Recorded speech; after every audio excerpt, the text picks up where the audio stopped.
This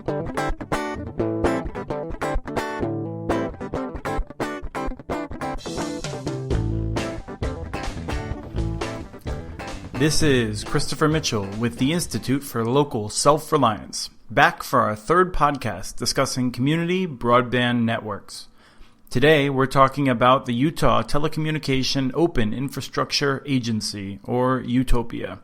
We start with UTOPIA Executive Director Todd Marriott, and we'll finish with a short interview of Pete Ashdown, the founder of XMission, which offers services over UTOPIA. Much has already been written about UTOPIA's financial problems, so we chose to focus instead on some of the benefits of the network. Now, let's start with Executive Director Todd Marriott. Todd Marriott, thank you very much for joining me on Community Broadband Bits. Thanks, Christopher. We appreciate all that you do here in the nation and in regards to this national effort that's so critical.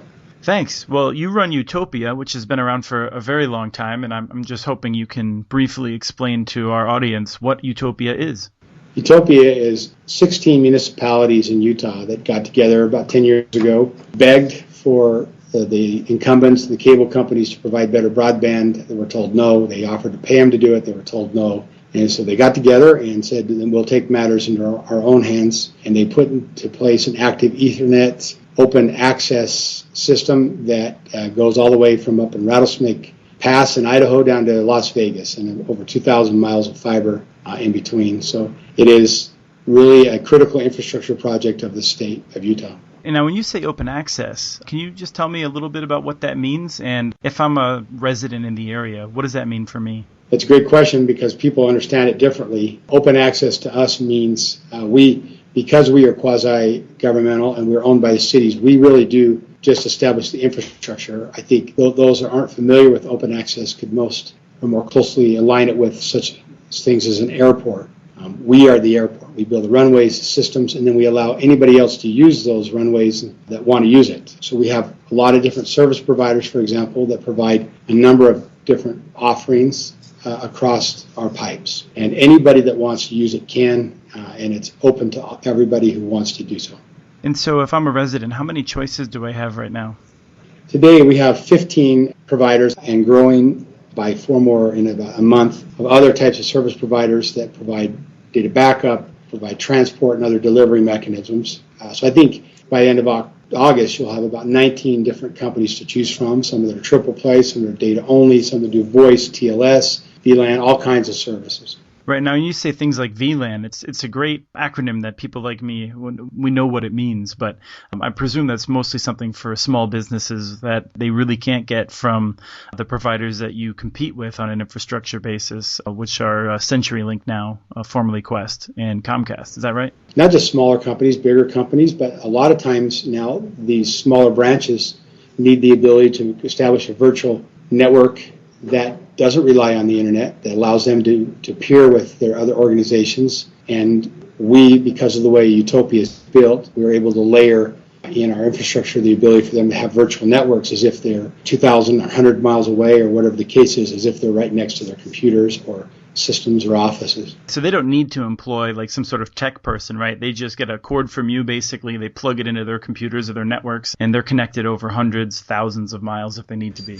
That is correct, and it works great. You've just launched a brand new service, the gigabit per second, which is very rare throughout the United States. Can you tell me why you decided to launch that very high level service? Yeah, and it's interesting. We've been providing this gig to the home for some time, really. It's just that we noticed a lot of networks were kind of officially putting it out there, and so rather than doing it on a ones and twosy basis, we thought we would standardize it. We did. We've established kind of a gig product now that's out there, and it really is unique. The ability to have a gig to a resident, let alone businesses that can't get it, is substantial, and we do have people that are already using it. And do you have any really fascinating stories about what they're doing with it?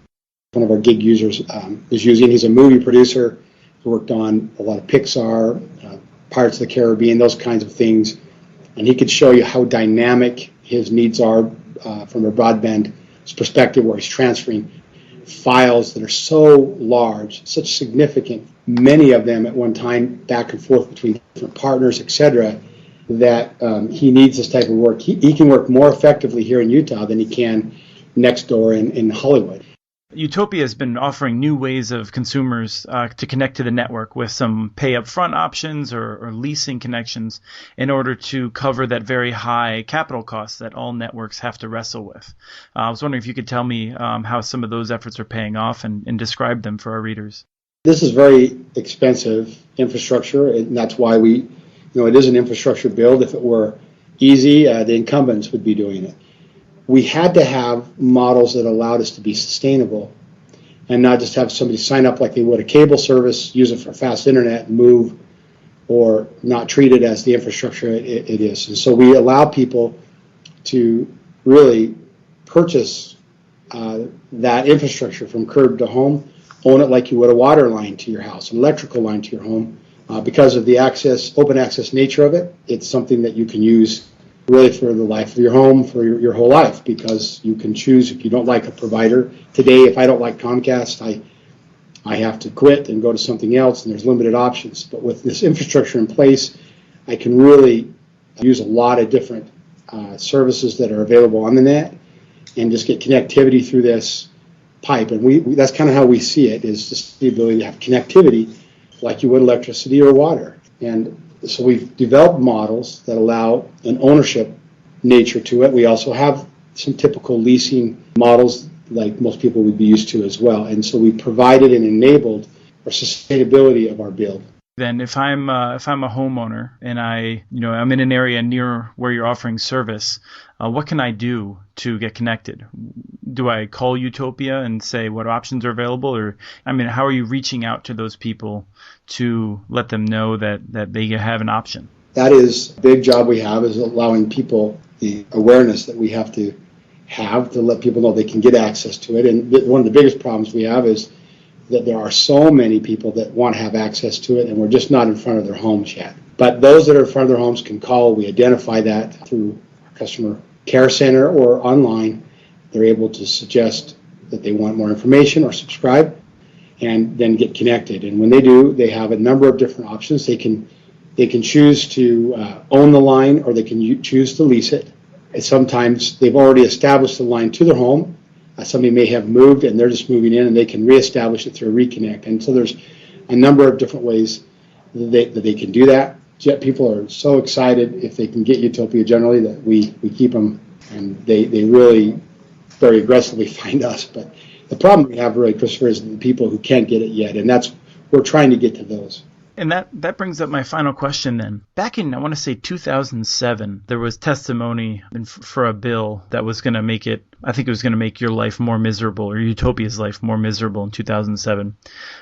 In testimony in the Utah legislature, a local business from Murray, I believe, testified that when they considered leaving the areas that UTOPIA served when they were going to move their business, they realized that their business model would suffer and they needed to stay within the UTOPIA footprint.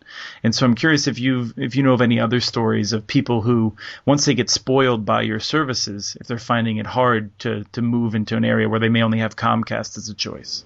There are many, many stories like that. They really occur on a daily basis. We get people that are moving into the area that will only buy a home or a business if it's connected along our routes. And there are those who cannot move into other areas because they have this type of connectivity. And this type of connectivity is important because not just of the price. Generally, if somebody's using the UTOPIA network, their prices are significantly less, generally a third of what they pay anywhere else for 10 times more service.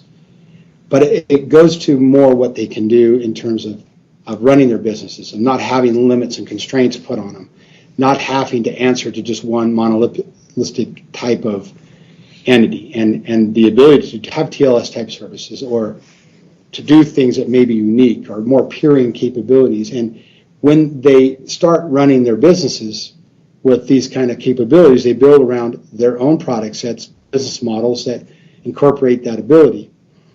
For example, title companies that no longer send runners up and down the Wasatch Front, spending a lot of miles and gas money and time and energy to take big, thick reams of paper, but are able to simply hit a button and press one, and they can print it out and save all that time and effort. And now, if that company, for example, were to move to a place where they may only have Comcast or CenturyLink and have to share access with other neighbors and business, et cetera, now they have to hire people and make runners. And that would be an example. But it is a consistent and constant inquiry we receive in the office. If I'm a resident and I said, a gigabit's nice, but I'd really like to have 10 gigabits.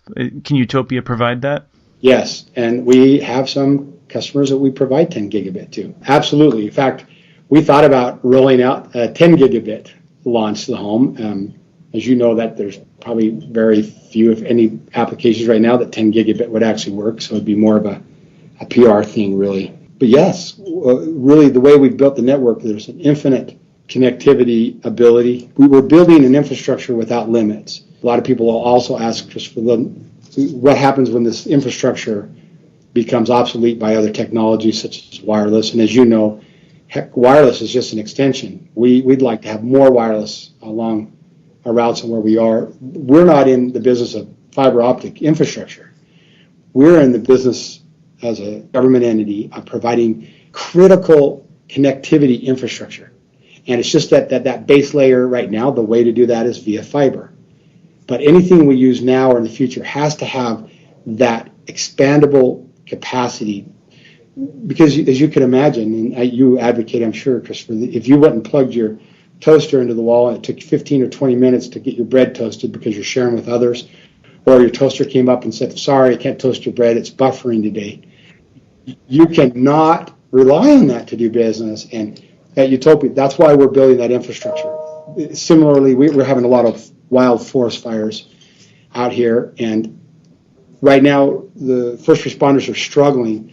At times they can only do Twitter because when you get to an area, the wireless overlay and some of the emergency systems get overloaded, and people are using their cell phones to get out of the way, to evacuate, etc.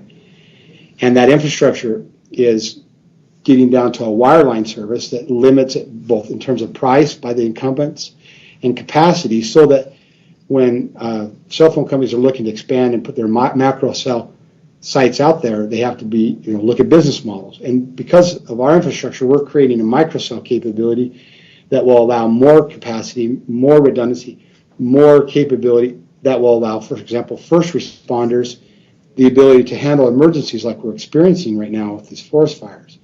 And so that kind of speaks to it, that issue as well. Well, thank you very much. This has been great. Thank you, sir. Thank you. That was Todd Marriott, Executive Director of Utopia.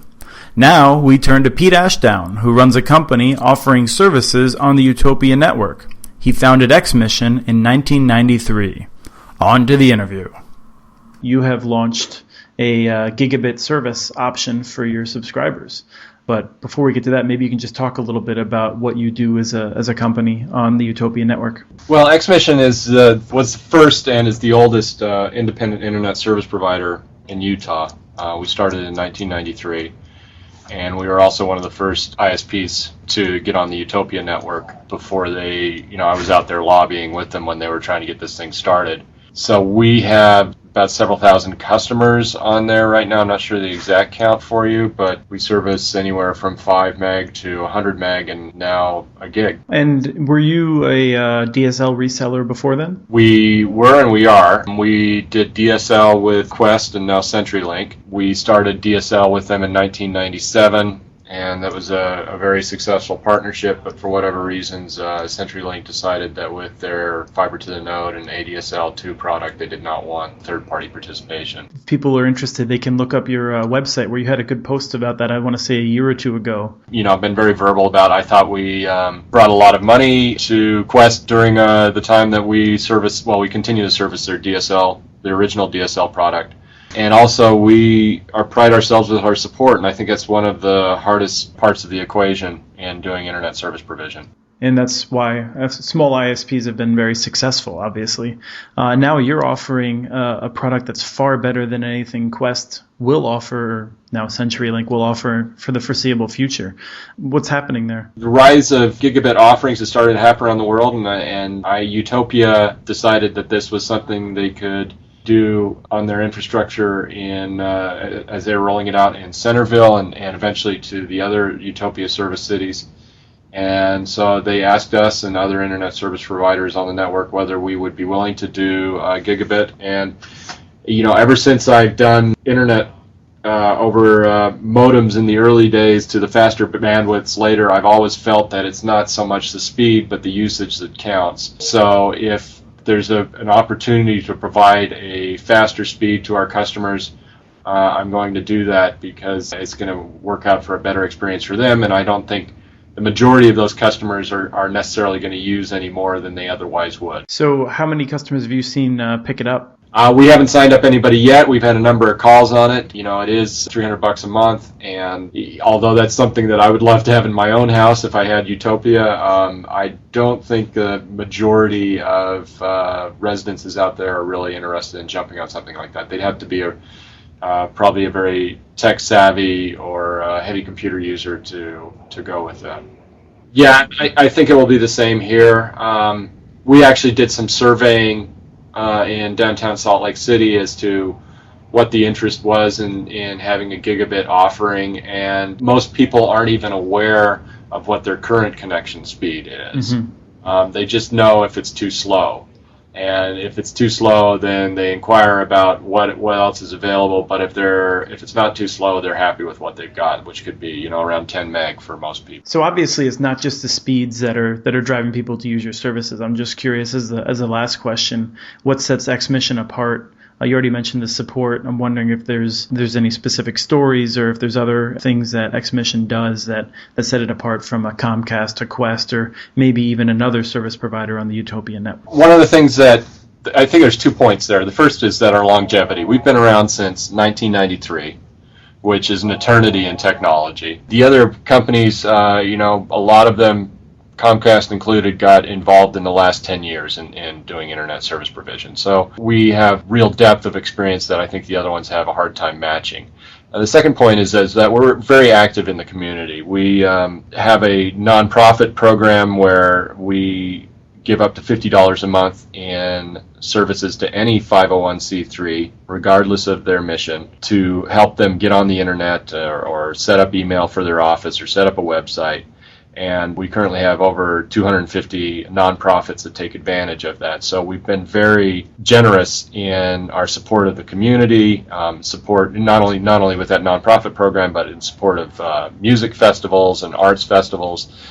We have a presence in this community, and we continually give back, not only with our efforts there, but in having local jobs and people that come to our office and work rather than outsourcing it to a call center in some other country. We believe that being local is very important. I'm curious if you have any advice for communities who are trying to find someone to encourage them to get into the business, or how a community can come to have an XMission-like entity working with them.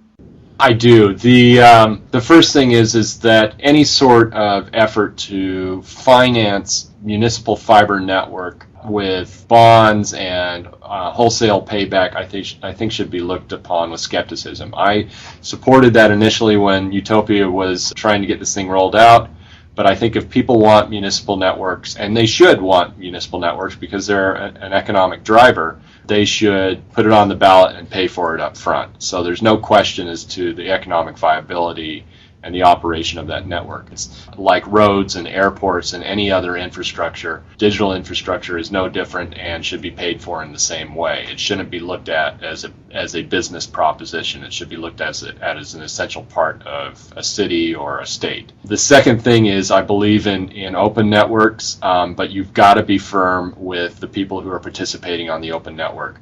We've had a number of, for lack of a better word, shysters who have participated on the UTOPIA network. They didn't pay their bills, and they got in arrears of several $1 million, and that's really difficult for the providers like XMission, who are paying their bills and are being upstanding and are trying to contribute to the network, to operate when you have these other guys who are not. I think they need to be hardcore when somebody doesn't pay their bill, just like with an internet service provider. They should be shut down immediately. I really appreciate your time. Yes, thank you. Thanks for the opportunity, Chris. And that was Pete Ashdown, founder of XMission. To learn more about XMission, their website is xmission.com. That's an X followed by the word mission.com. And their blog is at transmission.xmission.com. For more information about Utopia, you can surf over to utopianet.org. Thanks to my colleague Lisa Gonzalez for putting the show together, and Fit in the Conniptions for the music, licensed using Creative Commons. The song is called Storms Over.